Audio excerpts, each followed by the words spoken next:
नमस्कार, मेरा नाम बिंदु भूषण दुबे है। मैं सृष्टि रक्षा चैनल से बोल रहा हूँ।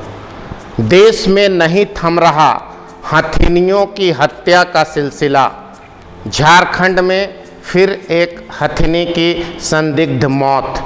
झारखंड के पलामू के बेतला रिजर्व पार्क के अंदर मुरकटी नामक स्थल में विगत सप्ताह आज से 4 दिन पहले एक कम उम्र की हथनी मृत पाई गई।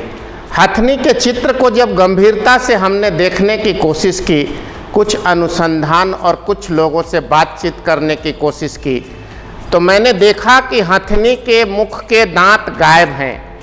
यह जाहिर सी बात है कि हथनी के मुंह में बड़े बड़े दांत होते हैं। लोग उस दांत को लाखों रुपए की कीमत में स्मगलिंग करते हैं, बेचते हैं, इसलिए हथिनियों की हत्या कर दी जाती है। ये हथिनी अभी कम उम्र की थी और मृत पाई गई। यह हथिनी की हत्या संदेह और विवाद के घेरे में है। विवाद के घेरे में कई मायनों में है। वन के कुछ अधिकारियों ने कहा कि उसके लीवर में खराबी थी, इसलिए हथनी की मौत हुई। लेकिन जांच पड़ताल के बाद स्थानीय कार्यकर्ता और झारखंड के पर्यावरणविद व लोकप्रिय चर्चित विधायक श्री सरयू राय ने कहा कि हथनी के माथे पे गोली के निशान हैं। एक छड़ी लगभग 1 फीट गहरे घाव के रूप में हथनी के मस्तक में घुस जा रही है, जैसा कि मैं आपको चित्र में दिखा रहा हूँ। सरयू राय जी ने झारखंड के मुख्यमंत्री श्री हेमंत सोरेन को इस बाबत एक पत्र लिखा है। हेमंत सोरेन मुख्यमंत्री के साथ साथ झारखंड के वन और पर्यावरण मंत्री भी हैं। उन्हें हथनी के हत्या के या हथनी के निधन के ऊपर में शीघ्र जांच कराने की मांग की है। हम बहुत दुखी हैं कि आखिर देश में हर साल सैकड़ों हथिनियों की मौत क्यों हो जाती है। पिछले 2 महीने के अंदर केरला में अनानास में बम भरकर हथनी को खिला दिया गया। उसके बाद लगातार छत्तीसगढ़, मध्य प्रदेश, रांची जिले, झारखंड के बेड़ो के ग्राम में करंट लगने से हथनी की मौत बताई गई। यह बहुत दुखद खबर है। एक विवादित प्रश्न झारखंड के बेतला के इस पार्क में उभर करके सामने आया है। वहाँ एक भारतीय वन सेवा के प्रशिक्षु अधिकारी, एक डीएफओ ट्रेनिंग ने एक मेल अपने उच्च अधिकारी को, अपने प्रतिपालक को भेजा है।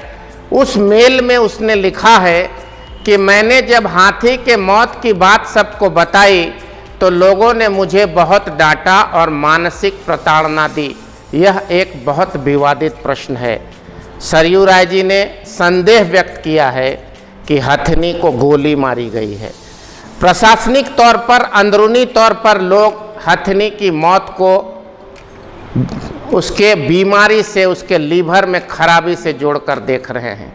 क्या भारत सरकार, राज्य सरकार और वनों के नेशनल पार्क के रक्षक भक्षक बन गए हैं? अभी पिछले हफ्ते बाढ़ की विभीषिका में मैंने सृष्टि रक्षा में रिपोर्ट दिखाई थी। 100 के करीब जानवर काजीरंगा नेशनल पार्क में मृत पाए गए, मर गए। क्या आपात स्थिति में डिजास्टर मैनेजमेंट नाम की कोई व्यवस्था वन अधिकारियों के पास नहीं है? यह एक बहुत बड़ा सवाल है। देश में जंगली जानवर जिन्हें हम नेशनल रिजर्व पार्क में रखते हैं, उनके लिए एक बड़ा बजट आता है, एक पैसे की व्यवस्था होती है, बड़ा फंड होता है और सैकड़ों के तादाद में काम करने वाले वन रक्षक क्या भक्षक बन जाते हैं? अगर ऐसी बाढ़ की आशंका है तो क्या उस क्षेत्र में सुरक्षित स्थल घेर कर नहीं रखा गया? बेतला जैसे पार्क या अन्य पार्क में हाथियों को जो मार दिया जाता है, कभी भी क्या हम मुजरिम को पकड़ पाते हैं? जून महीने में केरल में जिस हथनी के मुंह में बम बांधकर उसे मार दिया गया, केरल सरकार के तरफ से खाना पूर्ति के लिए महज एक गिरफ्तारी हुई। आज तक कोई व्यक्ति को किसी प्रकार की सज़ा की कोई खबर हमारे चैनल को या देश के सामने नहीं आया है। मैं झारखंड सरकार से क्षोभ व्यक्त करता हूं। हथिनी की हत्या बेतला में आखिर कैसे हुई?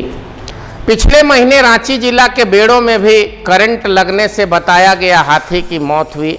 क्या इन सब चीज़ों की कोई जांच की व्यवस्था है? जांच के बाद क्या मुजरिम को पकड़ने की व्यवस्था है? यदि नहीं है तो हमें गंभीर होना होगा। प्रकृति और पर्यावरण की शोभा है ये जानवर।